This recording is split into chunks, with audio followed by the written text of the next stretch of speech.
Con el permiso de la presidencia de la mesa directiva, compañeras y compañeros diputados, el tema de la Guardia Nacional y por ende el del Ejército no es nuevo. Nuestra historia se ha caracterizado por depositarle atribuciones y un poder de decisión desmedido al Ejército. Estamos marcados por la independencia y la Revolución Mexicana, donde siempre se ha luchado por la sana división entre las fuerzas civiles y las militares. Y viene a colación porque el presidente de la República se dice ser jurista, y partiendo de esa base deberá de entender la diferencia de la línea delgada que existe entre un gobierno civil y un gobierno, o una seguridad civil y una seguridad castrense. La militarización de la seguridad pública es tan solo el último paso a un gobierno autoritario. Y es el resultado, hay que decirlo con toda franqueza, de políticas fallidas. Hoy querer que el Ejército entre a funciones civiles, ¿como cuáles serían? Como la construcción del Aeropuerto Internacional Felipe Ángeles, donde el día de hoy se señala que la información del mismo en su construcción y administración es de seguridad nacional para el país. ¿Por qué? ¿Acaso hay algo que ocultar? Otro tema importante, y tendríamos que decirlo con toda franqueza, es que se han filtrado varios documentos de la Secretaría de la Sedena a través de guacamayas, que muestran que el Ejército recibió 113,000 millones de pesos, de los cuales no ha rendido cuenta de los mismos. Y en esos mismos archivos se señala, por un lado, el seguimiento detallado que hace la Sedena a los medios de comunicación, a periodistas, activistas, defensores de derechos humanos y civiles de interés. Hay listas de periodistas a favor y en contra del presidente. Registro de correos militares donde se denuncian abusos sexuales cometidos por superiores a subalternos o civiles, y las cuales también implican actos de tortura, contratos, prestaciones de servicios, Guardia Nacional, entre otras cosas. ¿Y qué se ha dicho de esto? De los programas de espionaje a disidentes, de los sobornos millonarios que hace el secretario de la Defensa a distintos servidores públicos.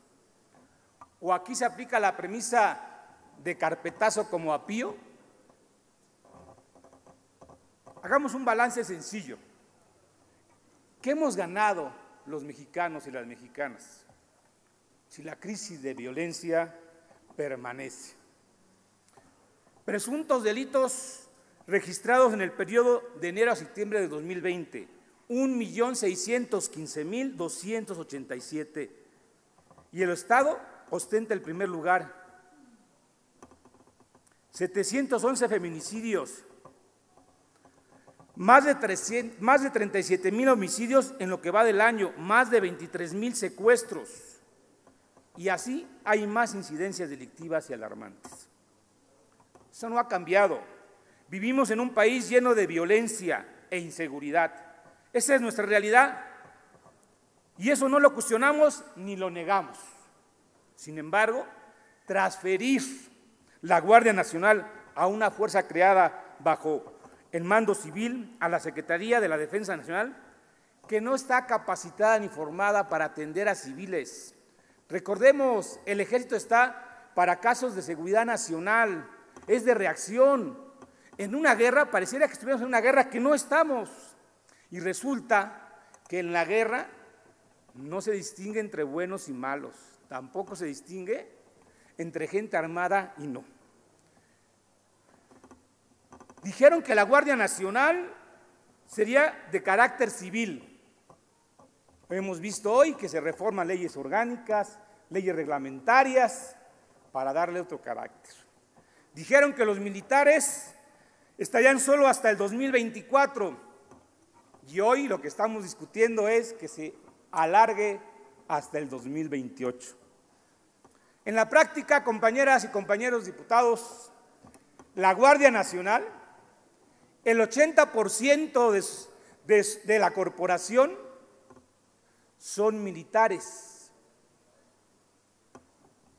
Del 2019 a la fecha, yo preguntaría, ¿cuáles han sido los resultados de militarizar a la Guardia Nacional?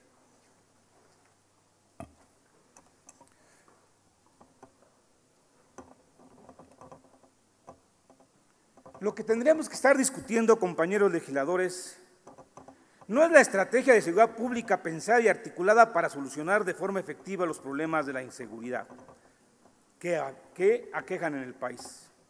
Estamos hoy discutiendo una jugada política que busca darle más poder a la institución que ha sido negligente. Nos costó muchísimo que la milicia quedara al margen del poder político y que las armas no sirvieran de aval para ningún gobierno.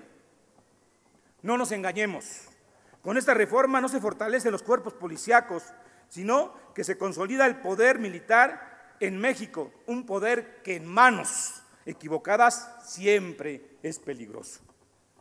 Hablando de los resultados de la Guardia Nacional, ha generado desde su creación en 2019, solo quiero recordarles que más allá de abonar en la construcción, ya lo dije, en el país del aeropuerto, también decir que los activistas feministas son un peligro y una amenaza latente y potencial a la seguridad nacional del país. Un tema delicado, y eso lo señala la propia Sedena. Está claro que los mexicanos quieren seguridad y paz. Paz quieren las familias, pero también está claro que esa seguridad no puede ser a cualquier costo. No podemos ofrecer seguridad a costa de las libertades individuales y colectivas. No podemos ofrecer paz a cambio de la libertad de tránsito, de expresión, ni de nuestro derecho a la privacidad. Criticamos la guerra contra el narco emprendida por el presidente Felipe Calderón. Las medidas eran insensibles y violatorias de los derechos humanos. El entonces secretario de Seguridad, Genaro García Luna, en pleno abuso de autoridad y de poder, estableció vínculos entre las organizaciones criminales y el gobierno federal. Hoy, compañeros y compañeras legisladoras, ¿cuál es la diferencia? Cuando se pacta acuerdos que dejan libres a los líderes de los diferentes grupos delictivos y carteles de la droga.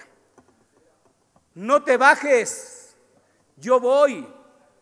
Frase célebre que leímos en algunos periódicos cuando se saludó a la mamá del Chapo Guzmán, y eso más de ser condescendiente es ser cómplice. ¿O es que ya olvidaron el Culiacanazo, donde el gobierno federal capturó a un narco y después lo libera? Hay que hablar con claridad. La Ley de Seguridad Interior, impulsada por el sexenio pasado, que estipulaba la presencia de las Fuerzas Armadas en las calles, era duramente criticada. Y hoy, sus más fervientes críticos no solo la apoyan, sino que quieren darle más atribuciones y funciones excesivas.